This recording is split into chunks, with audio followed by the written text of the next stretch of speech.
자, 부가세 신고서 작성하는 문제가 이번 문제 보니까 하나가 3점, 하나가 5점, 하나가 2점.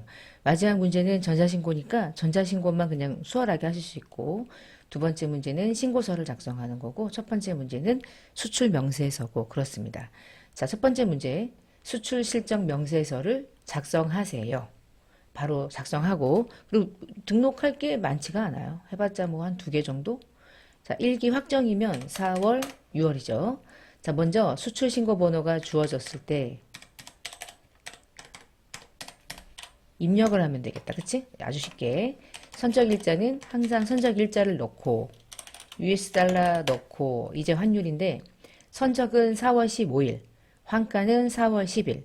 환가를 먼저 했죠. 그럼 환가인 날의 환율인 1,300원이 수출 8만 불에 적용되기 위한 환율이라 8만 불 곱하기 환가일 환율에 1,300원 적용한 게 원화 금액으로 기록되는 과세 표준이 되는 거예요. 자, 환율은 먼저 환가했으니까 환가일의 환율이 적용되고 수출된 금액은 8만 불이고요. 거래처는 F2 누르신 다음에 조회해서 해당 거래처 걸어주시고. 자, 두 번째 문제 똑같습니다. 222-481-000-77X 넣고 날짜 넣고 유로화 넣어놓고 이제 환율인데 선적은 5월이고요. 환가는 6월이에요. 그러면 선적한 날의 환율을 그냥 사용하면 되겠죠? 원화 금액으로는 7,280만 원이고요. 거래처는 PNP 걸어주시고요. 이렇게 하고 저장하시면 한 문제 끝난 거예요. 109회 기출문제입니다. 실제 기출문제죠. 자, 두 번째 신고서를 작성하는 건데 1기 확정이고요. 부가세 신고서를 작성하고 기존에 혹시 입력되어 있는 게 있으면 무시, 그리고 신고서 외에 부속 서류는 생략, 부가세 신고서를 직접 작성하는 거고 확정이니까 혹시 예정돼 잘못한 게 있어서 가산세가 적용되는 것이 있나를 보는데 쭉 보니까 여러분 매출에서 예정신고 누락이 없어요. 매입은 예정신고 누락이 있다 할지라도 그것에 대해서 가산세가 적용되진 않고요. 그럼 이 문제에서는 가산세가 적용되는 문제는 없다는 거죠. 그러니까 아이고 왜 이렇게 신고서가 안 열리냐. 자, 그러면 4월, 6월 기간 여시고요. 지금 불러오는 자료는 없었습니다. 그대로 주어진 정보만 입력하면 되겠네요. 1번의 매출 중에서 전자재금 계산서고 제품 매출이니까 1번으로 들어가는 것밖에는 다른 자리 없죠. 자, 두 번째 신용카드 매출이고 부가세가 포함된 거면 신용카드 과세 매출 3번 난 부가세 포함됐으니까 4천을 넣어서 400만 원 부가세가 그대로 다시 10%만큼 부과될 수 있게 하시고 내국 신용장이고 영세율 세금 계산서가 발행된 거면 영세율 매출 중에서 세금 계산서가 발급된 5번 난이죠. 4천만 원, 세율은 영세율. 수출 관련된 유형은 6번에 들어가면 되겠습니다. 500만 원 수출, 영세율. 여기까지가 매출. 매출 중에서 예정신고 때 누락한 게 있어서 확정신고 때 신고하기 때문에 3개월 늦게 신고하는 것에 대한 가산세가 붙는 게 없었다는 얘기예요. 자, 두 번째 매입은 세금 계산서를 매입한 두 건 중에 하나는 일반 매입 1억 2천. 그러면 10번 난에 그리고 세액도 입력하시고 두 번째 세금 계산서는 9인승 업무용 차량이래요. 일반 매입과 별개 금액으로 3천을 따로 넣으라는 얘기죠. 그러니까 차량이기 때문에 감가상각 자산인 고정자산 매입난 11번에 3천에 300을 입력을 했는데 이게 모든 승용차가 다 불공은 아니잖아. 자, 9인승이면 아무리 1000cc를 초과한다 할지라도 그게 승용차라 할지라도 또 공제가 되죠. 1000cc 이하의 8인승 이하의 승용차가 공제가 안 되죠. 단 영업용이 아니었기 때문에 공제가 안 되는 거죠. 비영업용이니까. 이 차는 9인승이라 공제가 돼요. 그러면 11번에만 입력하고 16번에 불공으로 차감하면 안 돼요. 세 번째, 신용카드로 결제한 매입 중에서 얘는 공제가 된대요. 요거 1000만 원에 100만 원짜리 신용카드 매입은 41번 또는 42번에 입력하고 이와 관련된 매입의 유형은 일반 매입이니까 41번에 1000만 원, 100만 원 이거 매입세 공제되니까 입력하는 거죠. 신용카드로 결제했지만 매입세 공제 안 되면 불공 넣어요? 그러면 안 돼요. 아예 입력 안 하는 겁니다. 신용카드는. 자, 네 번째 예정신고 때 누락했던 세금계산서 매입 여기 있죠.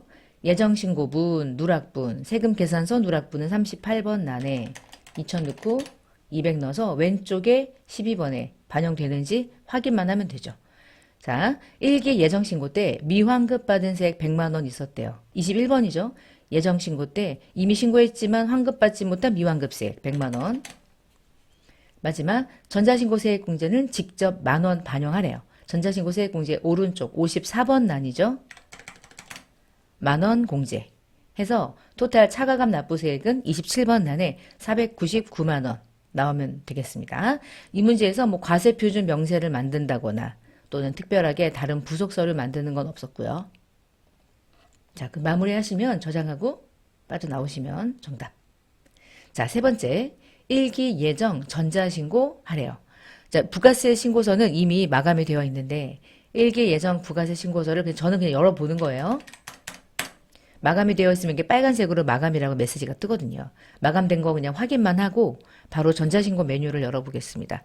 전자신고는 하단 왼쪽에 있죠. 전자신고 메뉴를 열어서 1기 예정 1월부터 3월까지 기간 열고 쭈루루룩 마감은 순서대로 하시면 되겠어요. 1월부터 3월까지 짠짠짠 다 끌고 왔죠? 먼저 할 일은 제작. 그리고 비밀번호 알려준 거 보고 입력. 1234 1234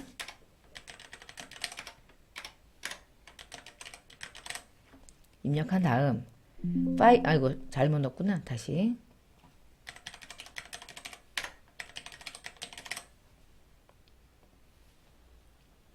전자 제작 파일 하고요. 그리고 오른쪽 넘어가서 홈택스 바로 가기.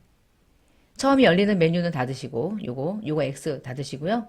아래쪽 하단 부분에 변환 파일, 지금 제작한 파일을 가져오는 건데 항상 이 제작 파일은 C 드라이브에 있다는 거. 자, C 드라이브 여기 아래쪽에 쭉 끝까지 가면 ENC로 시작하는 파일입니다. 자, 불러오시면 이제 얘를 인식해요. 먼저 할 일은 형식 검증하기 눌러서 방금 전에 여러분이 입력했던 비밀번호 입력해서 확인, 검증, 확인, 제출, 확인. 됐죠? 너무 빨리 끝났어. 닫기. 이렇게 해서 전자신고 하시면 됩니다. 제일 쉬운 게 전자신고죠, 뭐. 그 점수가 좀 낮은 편이지만, 그래도 2점짜리면 큰 금액이지. 여러분 시험 보는 입장에서는. 자, 여기까지는 부가세. 이제 결산. 결산 문제 1번, 소모품에 대한 일부, 단기차입금에 대한 환율, 이자와 관련된 미지급 비용 정리, 부가세 예수금 계정 정리, 마지막 법인세. 법인세는 자동결산으로 수행할 수 있고 나머지 1번부터 4번까지는 내가 직접 전표를 넣어야만 결산 전표가 생성이 되죠. 이거 다 분개해야 되는 거네요. 4개는 수동, 하나만 자동 이렇게 있습니다. 자, 1번 기말 재고 조사를 한 결과 자산으로 처리했었던 영업부 소모품 일부 25만 원이 제조부 소모품 B로 확인됐대요. 그러니까 소모품 걸어놨는데 그거 소모품 B라는 뜻이죠. 25만 원이요. 얘는 장부를 열거나 그럴 필요가 없어요. 주어진 금액 가지고 하면 되니까. 그러면 재고자산 확인한 결과 영업부가 보유하고 있는 소모품은 소모품이 아니라 소모품 B라는 뜻인 거잖아. 그치? 이미 자산으로 처리했었으니까 소모품으로 걸어놨던 금액 중에 다른 금액은 몰라도 25만 원은 제조부와 관련된 소모품 B라는 뜻이죠. 그럼 500번대 소모품 B. 영업부가 보유하고 있는 소모품은 그냥 자산이었기 때문에 걔가 코드가 중요하지 않았어요. 그냥 173번에 걸려 있었던 소모품을 제거하고 500번대 소모품 B로 대체해주는 문제였습니다. 자, 두 번째 문제는 기말의 재무상태표의 단기차입금 중에 이번 연도에 발생됐었던 유성에 대한 외화차입금 2,600이 포함되어 있대. 여기서 2,600만 원은 계정 과목의 단기차입금이란 얘기고요. 거래처는 얘란 얘기입니다. 원화 금액으로는 2,600이 이번 연도에 잡혔대요. 그러면 이번 연도에 잡혔으니까 전년도에 평가를 하고 넘겼거나 이런 건 아니죠. 발생한 날의 환율은 1,300원, 현재 기준 환율은 1,400원. 그럼 환율이 100원만큼 상승했죠. 그렇죠? 그리고 외화 금액은 얼마였을까요? 2,600만 원이 그날 기준 환율이 1,300원이 적용돼서 원화 금액이었으니까. 그러면 얘는 2만 불이었겠다. 그치? 그럼 2만 불은 100원씩 환율의 상승으로 2만 불인데 100원씩 상승하면 20에 200, 200이네요. 자, 그럼 200만 원만큼은 단기차입금이 증가됐죠. 그러면 우리한테는 손실이죠. 기말의 환율로 일어나는 손실 계정. 외화 환산 손실이죠. 자, 대변에 단기차입금을 먼저 증가시킵시다. 환율이 올라가지고 내가 지금 평가하는 단기차입금의 자산의 가치가 발생됐을 때 날보다 기말의 환율이 올라서 200만 원만큼 단기차입금이 증가됐어. 그러니까 이건 앉아가지고 손실 난 거죠. 외화 환산 손실로 처리하시고 200만 원. 자, 그 다음에 세 번째 문제입니다. 대출금에 대한 이자 지급은 매월 16일이고 이번 연도 미지급 비용 인식하래요. 거래처는 생략. 대출 적용 금리는 변동금리로 은행에 문의했더니 25년도 12월 16일부터 26년도 1월 15일까지 25년의 기간 한 절반 정도 26년 1월 15일까지니까 딱 절반. 전체 이자는 500인데 25년도 12월까지 발생된 이자는 그중에 255만 원이래. 그 얘기는 25년도 기말에 255만 원은 단기분 이자니 잡고 지급 안 됐으니 미지급 비용으로 처리해 놓고 다음에 미지급 비용으로 잡혀 있었던 이 돈이 2026년도 1월 15일에 나가겠죠. 1월 16일에 나가겠죠. 다음 연도 16일. 자, 그 다음에 네 번째 문제는 부가가치세 개정을 정리하는 문제입니다.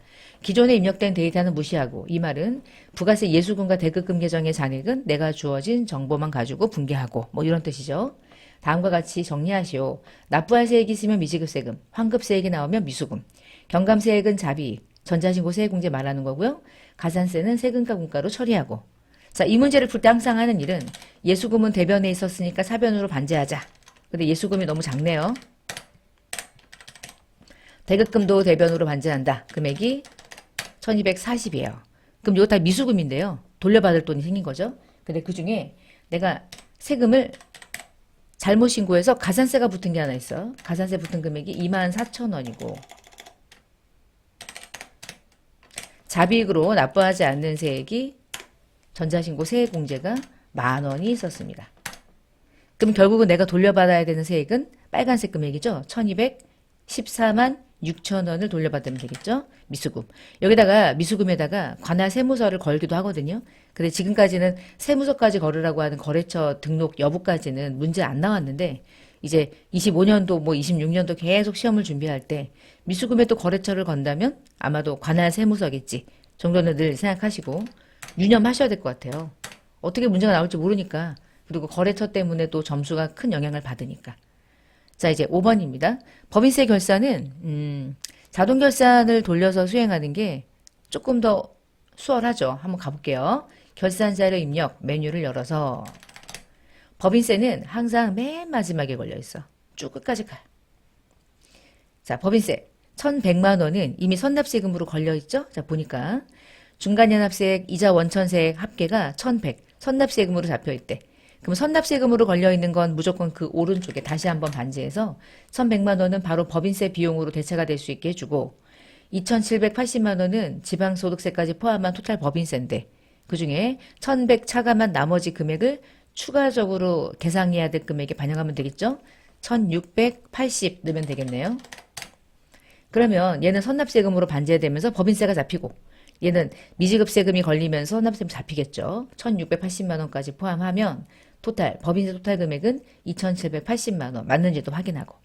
자, 그러면 1,100과 1,680만 원이 자동으로 전표가 생성될 수 있도록 전표 추가 눌러주시고 전표 추가 안 누르면 아무 의미 없죠? 자, 전표 추가를 누른 다음에 12월 31일자의 전표를 다시 한번 조회하면 방금 전에 선납세금 입력한 거 금액이 그대로 법인세 비용이 잡히면서 선납세금이 반제되고 법인세 등이 잡히면서 미지급세금이 걸리고 법인세 비용, 법인세 등 같은 개념입니다. 자, 두 가지 전표가 따로 걸려도 상관없어요. 자동결산은 전표가 생성이 되기만 하면 돼요. 내가 원하는 그 계정 과목이. 자, 이렇게 해서 자동결산까지 끝내는 문제였습니다.